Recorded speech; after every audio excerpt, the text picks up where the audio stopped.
नमस्कार। हम हैं आदित्य और सौम्या। और आपका स्वागत है घटना चक्र के इस नए और ज्ञानवर्धक सफर में। नमस्कार। आज हम भारत की एक बहुत ही अहम आर्थिक नीति पर बात करने वाले हैं, प्राथमिकता प्राप्त क्षेत्र ऋण, जिसे प्रायोरिटी सेक्टर लेंडिंग या पीएसएल भी कहते हैं। जी।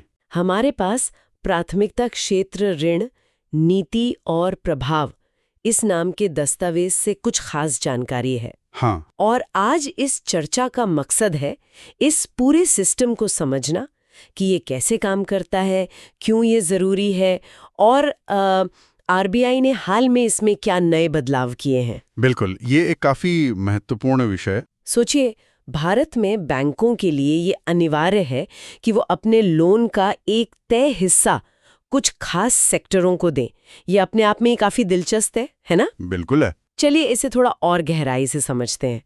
तो सबसे पहले ये प्राथमिकता प्राप्त क्षेत्र आखिर है कौन से और ये पीएसएल का असल मकसद क्या है? हाँ, तो देखिए, ये वो क्षेत्र हैं जिन्हें अर्थव्यवस्था के विकास के लिए और आप कह सकते हैं सामाजिक बराबरी के लिए बहुत ज़रूरी माना जाता है। अच्छा।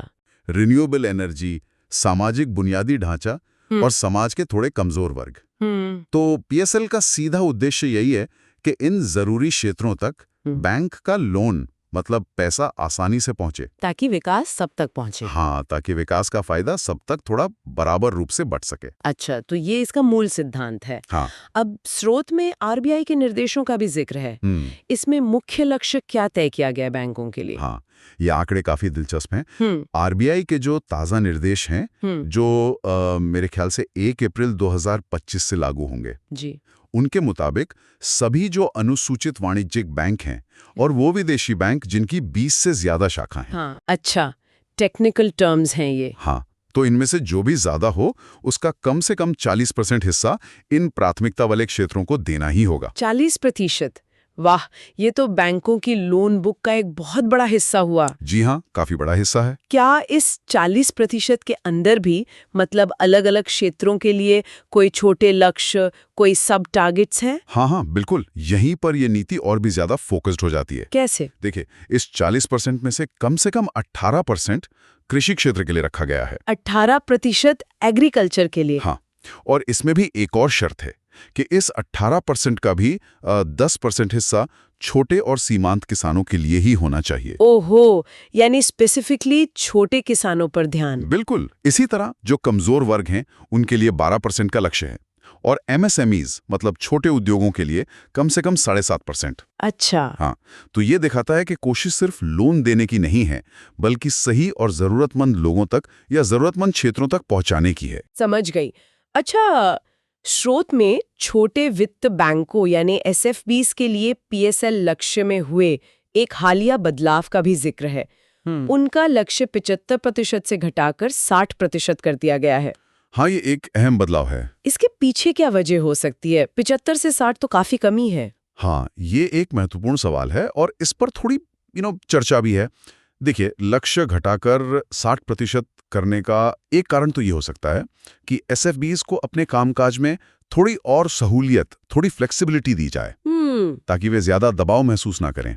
लेकिन जैसा कि आपके स्रोत में भी इशारा किया गया है, एक चिंता ये भी उठती है। क्या चिंता? कि इस कटौती से कहीं कृषि और एमएसएमई जैसे क्षेत्रों में जहां एसएफबीज काफी एक्टिव होते हैं, वहां जाने वाले लोन पर कहीं कोई बुरा असर न पड़ जाए। अच्छा, तो ये एक तरह का बैलेंस बनाने की कोशिश है शायद। बिल्कुल, एक तरह का संतुलन साधने का प्रयास है जिसके असर पर आगे नजर रखनी होगी। ठीक है, ये लक्ष्य और बदलाव तो समझ में आए, लेकिन मान लीजिए अगर कोई बैंक इन लक्ष्यों को पूरा नहीं कर पाता है तो फिर क्या होता है? कोई पेनल्टी है? सीधे तौर पे जुर्माना नहीं कहेंगे, लेकिन एक व्यवस्था बनाई गई है। क्या व्यवस्था है? जो बैंक अपने पीएसएल टारगेट पूरे नहीं कर पाते तो जितनी कमी रह गई है ना, मतलब शॉर्टफॉल जिसे कहते हैं, हाँ, शॉर्टफॉल, उतनी रकम उन्हें आरबीआई, नाबार्ड या एनएचबी के पास मौजूद कुछ खास फंड्स हैं, जैसे रूरल इंफ्रास्ट्रक्चर डेवलपमेंट फंड यानी आरआईडीएफ। आरआईडीएफ? हाँ, सुना है। उनमें जमा करनी होती है। अच्छा, तो पैसा कहीं जाता नहीं है? नहीं, ये फंड फिर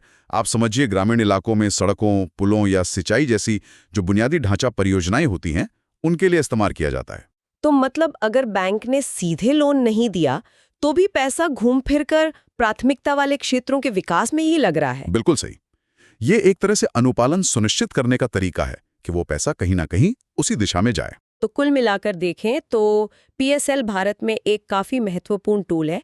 इसके जरिए अर्थव्यवस्था के जरूरी हिस्सों तक पैसे का प्रवाह बना रहता है, जिससे सामाजिक और आर्थिक विकास दोनों को बल मिलता है। हाँ बिल्कुल। और आरबीआई द्वारा जो समय समय पर इसमें बदलाव किए जाते हैं, जैसे ये मुख्य लक्ष्य बदलना या एसएफबीज के लिए लक्ष्य एडजस्ट करना, ये दिखाते हैं कि इस व्यवस्था को बदलते हालात के हिसाब से बेहतर बनाने की कोशिश लगातार जारी है। बिल्कुल सही कहा आपने।